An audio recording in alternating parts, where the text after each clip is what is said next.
नमस्कार, स्वागत है आपका रिपोर्ट राजस्थान में। मैं हूं कर्णिका। तो शुरू करते हैं इस वक्त की बड़ी खबरों के साथ। राजस्थान में कांग्रेस सरकार में मंत्री रहे प्रताप सिंह खाचरियावास के 19 ठिकानों पर आज प्रवर्तन निर्देशालय यानी ईडी की टीम ने छापा मारा।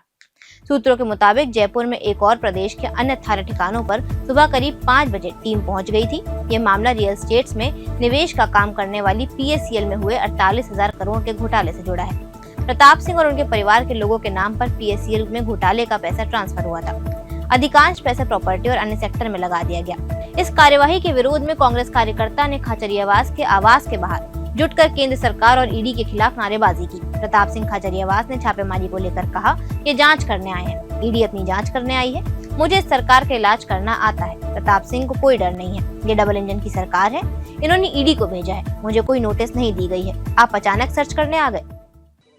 वहां से सेबी से सब खत्म हुआ। हमारे मामले किसी कंपनी से हमारा कोई संबंध नहीं है, ना कोई मामले, ना दूर दूर तक। इसमें बहुत भयंकर ढंग से मात खाएगी केंद्र सरकार। ना ये जो फालतू की खबर जिसने चलाई है वो गलत है। ये जो हमारे को नोटिस दिया है उसमें प्रीमियस से सर्च का है।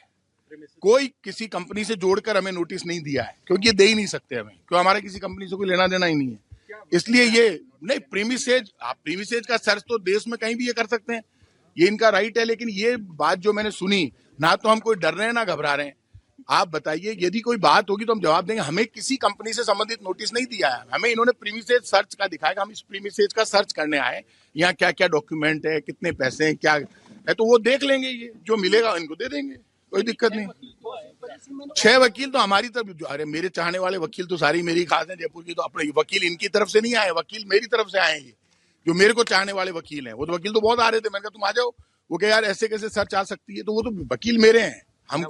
हमारा कोई किसी कंपनी से, किसी से कोई लेना देना नहीं है, किसी चिट फंड से हमारा ना कोई ऐसा कोई बिजनेस है। हमारा जो बिजनेस है वो सबको पता है, हमारा कोई लेना देना नहीं है। ये इस तरह की खबर आप मत चलाइए, कोई लेना देना नहीं है।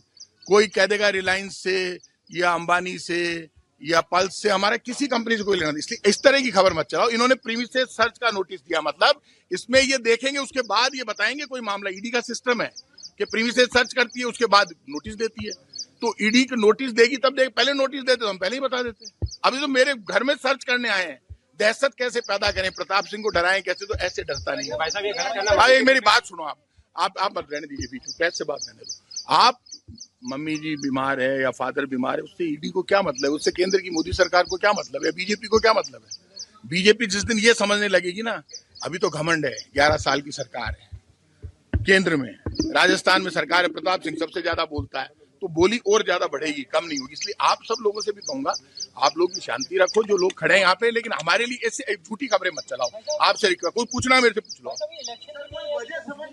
यार, वजह क्या होती है, बिना वजह की करती है ईडी पूरी देश में सर्च। राहुल गांधी को बुला लिया, मेरी क्या औकात, राहुल गांधी को मेरे नेता को बुला लिया, तो वो कोई वजह थी क्या। अब वजह कोई भी बनाते, जब बनाएंगे तब जवाब। मेरे को बताई नहीं वजह ईडी ने, मैं आपको वजह कहां से बताऊं। ये घर किसका है, ठाकुर लक्ष्मण सिंह जी का। अब ये बताए कि हम करण सिंह जी के ऊपर करने आए, प्रताप सिंह के ऊपर। पहले प्रताप सिंह का भाई होना, करण सिंह का या ठाकुर लक्ष्मण सिंह, ये ज्वाइंट फैमिली है। घर तो प्रताप सिंह तो कल जब पैदा नहीं हुआ उससे पहले ही घर बना दिया था फादर ने, पुराना घर है। ये खाचरियावास तो पुराना बसा हुआ। अब यार इसका कोई इलाज नहीं है। अब ये तो तब जवाब देंगे ना जब ये कुछ मेरे को बताएंगे। तो ये बेचारे भी क्या करें, इनको कहा कि प्रताप सिंह के यहाँ पे जाओ और सुबह 7 बजे जाओ। तो 7 बजे जाओगे तो मेरे तो खुद के परिवार में शादी फंक्शन था, 7 बजे आओगे तो कौन तैयार होता है। तो नींद में तो उठाया, मदर फादर को एकदम तोड़ना अंदर घुस जाए, तो मदर फादर को देखना और क्या कहीं बात होगी। और वो बेचारा मेरा चौकीदार कह रहा है पीडी आया है, ईडी आ रहा है। मैं पीडी को नहीं, ईडी आगी होली। अरे कौन सा निकाय चुनाव से कोई फर्क पड़े, आगे बीजेपी आना, आगे बीजेपी आना तो बदमाश है, तो दहशत पैदा करना चाहे। अरे कहीं को नहीं मांगे। अब मैं ये कह रहा हूँ, से वो बयान लेंगे और वो सर्च करना चाहते हैं प्रीमिसेज में, तो प्रीमिसेज में कोई खजाना है तो हम दे देंगे। अरे तो भाई साहब 3 घंटे हो गए तो आता ही किसी का, चाहे तो वो बैठे हैं अगले, वो भी जानते हैं नींद में से उठ गए हैं, तो चारों तरफ ही लगा रखी है इन्होंने। चारों तरफ पुलिस ही पुलिस है, ईडी के आदमी सादा वर्दी में खड़े हैं, सब जानते हैं इनके हाथ में ही है।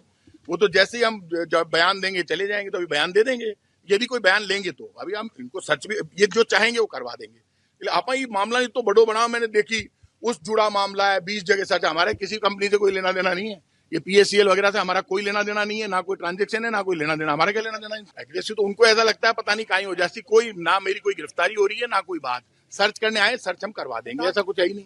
अलवर के मिनी सचिवालय में विस्फोटक रखे जाने का एक मेल जिला कलेक्टर की मेल पर आया, जिससे प्रशासन और पुलिस में हड़कंप मच गया।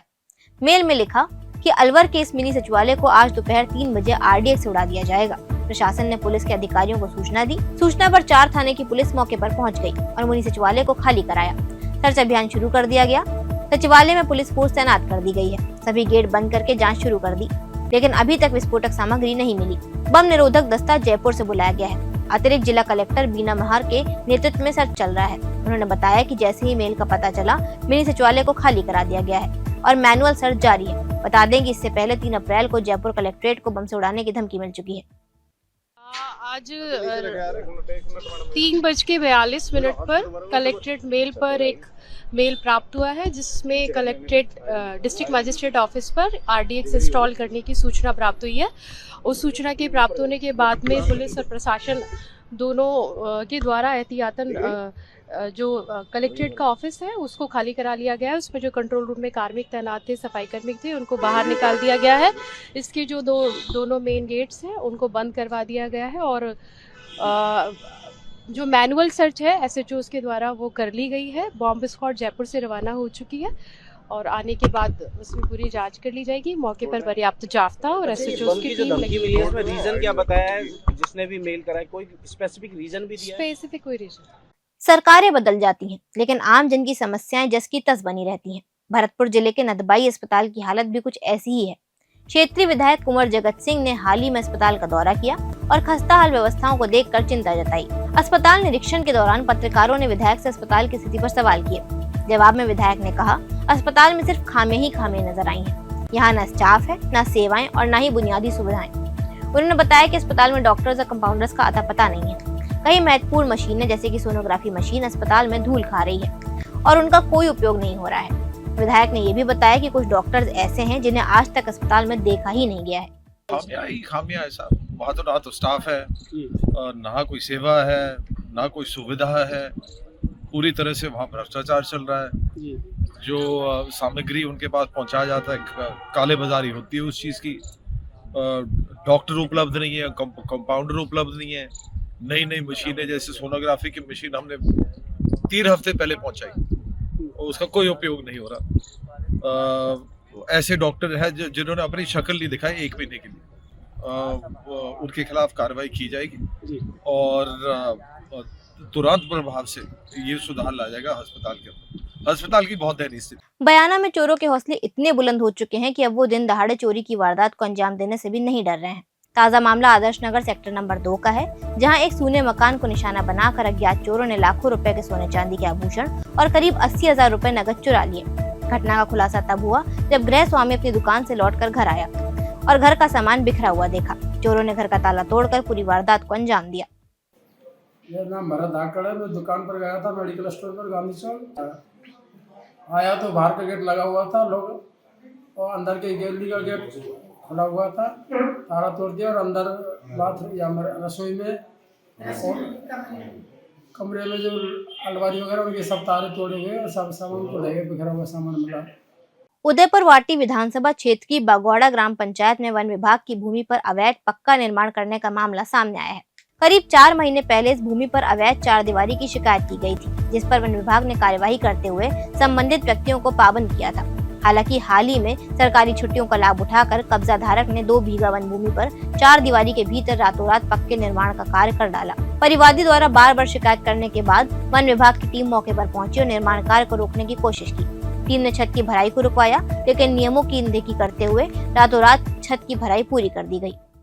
श्री माधोपुर शहर की क्रय विक्रय सहकारी समिति में अंतर्राष्ट्रीय सहकारिता दिवस हर्षोल्लास से मनाया गया। इस अवसर पर सीकर केंद्रीय सहकारी बैंक के अधिशासी अधिकारी डॉक्टर ज्योति साई ने कार्यक्रम को संबोधित किया। उन्होंने सहकारिता दिवस के महत्व पर प्रकाश डालते हुए कहा कि इसका उद्देश्य आम जन में सहकारिता के प्रति जागरूकता फैलाना है। साथ ही अंतर्राष्ट्रीय एकजुटता, आर्थिक दक्षता, समानता और विश्व शांति जैसे आदर्शों को बढ़ावा देना भी इस दिन का प्रमुख उद्देश्य है।